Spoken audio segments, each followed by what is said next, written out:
இன்றைக்கி milk sweet பண்ண போகிறோம். அது எப்படி பண்ணுறதுன்னு பார்க்கலாம். அதுக்கு தேவையான பொருட்கள் என்னென்னு பார்த்தீங்கன்னா, நான் மில்க் பவுட்ரு 1 கப் எடுத்திருக்கேன். 1/2 கப் சர்க்கரை அரைச்சி வச்சு எடுத்திருக்கேன் பவுட்ராக. நெக்ஸ்ட்டு பார்த்திங்கன்னா 2 டேபிள் ஸ்பூன் நெய், 1/2 கப்பு ஏலக்காய் பவுட்ரு, 1/4 கப்பு பால் எடுத்திருக்கேன். ஓகேவா? இது ஈஸியான டிஷ்ஷு தான். 5 பொருள் வச்சு எப்படி செய்யலான்னு பார்க்கலாம். இப்போ பார்த்திங்கன்னா நான் ஒரு எம்டி பேன் எடுத்துக்கிறேன். நான் கேஸ் ஆன் பண்ணல. இப்போ இதில் பால் பவுடரும் பாலும் ஆட் பண்ணி மிக்ஸ் பண்ணிக்கலாம்ல. நான் ஃபஸ்ட்டு பால் பவுடர் ஆட் பண்ணுறேன். நான் கேஸ் ஆன் பண்ணல, நீங்கள் கேஸ் ஆன் பண்ண வேணாம். நெக்ஸ்ட்டு பார்த்திங்கன்னா பால் ஆட் பண்ணிக்கிறேன். இதில் பால் ஆட் பண்ணியாச்சு. அப்படியே மிக்ஸ் பண்ணி விடுங்க, கலந்து விடுங்க. நான் ஒன்றும் கேஸ் ஆன் பண்ணல.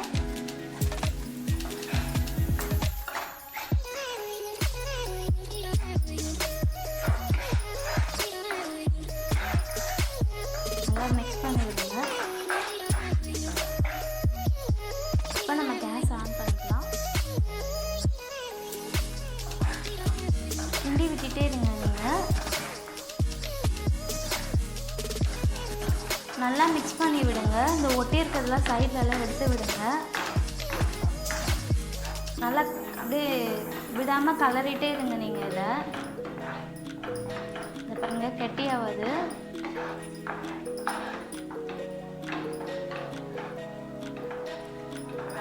கட்டியாவது.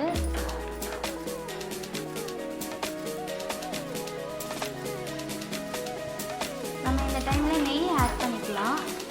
நெய் நான் 2 டேபிள் ஸ்பூன் ஆட் பண்ணுறேன்.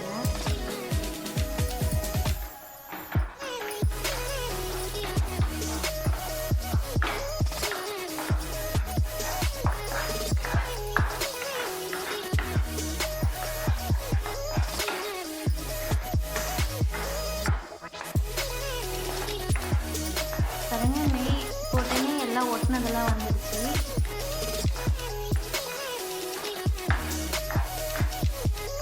இது பார்த்திங்கன்னா ஈஸியான டிஷ் தான். நீங்கள் பால் பவுடர் இருந்தால் வீட்டில் ஈஸியாக இது செஞ்சிடலாம்.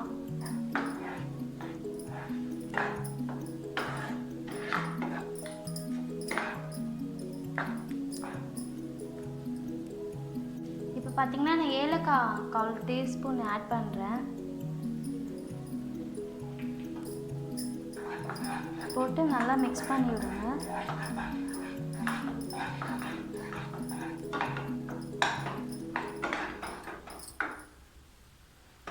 இது பாருங்கள், நல்லா கெட்டியாகிடுச்சு. இந்த மாதிரி நீங்கள் நான்ஸ்டிக்கில் செஞ்சால் தான் ஒட்டாமல் வரும். மற்ற எந்த பாத்திரத்தில் செஞ்சிங்கன்னா ஒட்டிக்கும். நீங்கள் நான்ஸ்டிக்கில் செய்கிறது கொஞ்சம் பெட்டராக இருக்கும்.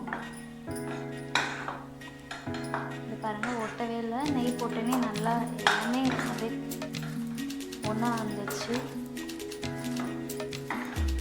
சரி, நம்ம இந்த டைமில் சர்க்கரை ஆட் பண்ணிக்கிறேன்.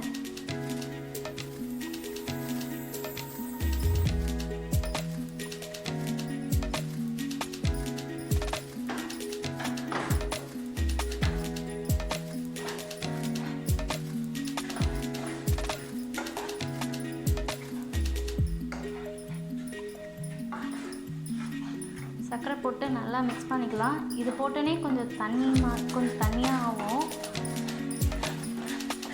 ஃப்ரீயாகிடும்.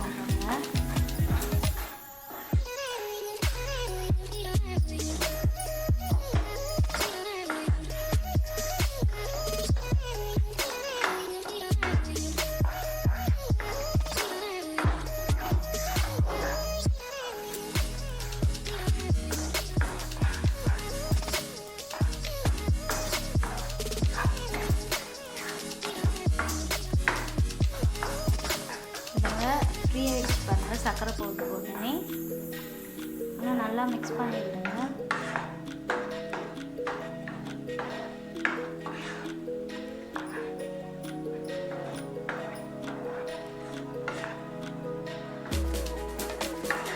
பாருங்கள், ஒட்டினது எல்லாம் வந்துடுச்சு. நல்லா மிக்ஸ் பண்ணிட்டே இருங்க.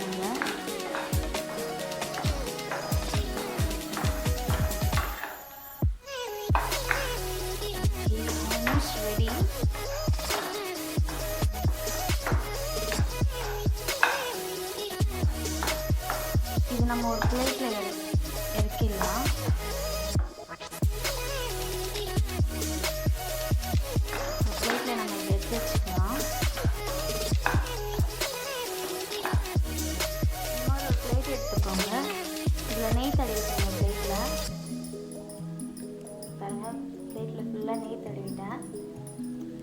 பார்த்திங்கன்னா இந்த பால்கோவா இதில் ஆட் பண்ணிக்கலாம்.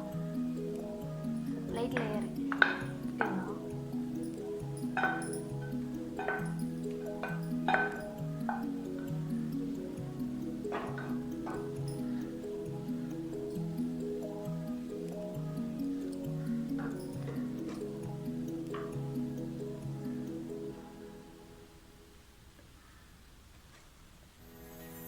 பார்த்திங்கன்னா இதில் நெய் ஆட் பண்ணிக்கலாம். நெய் நல்லா தடவிக்கலாம். சூடும் கொஞ்சம் 20 நிமிஷம் அந்த மாதிரி 15 நிமிஷம் ஆற விடுங்க. அப்போ தான் உருண்டை பிடிக்க நல்லாயிருக்கும்.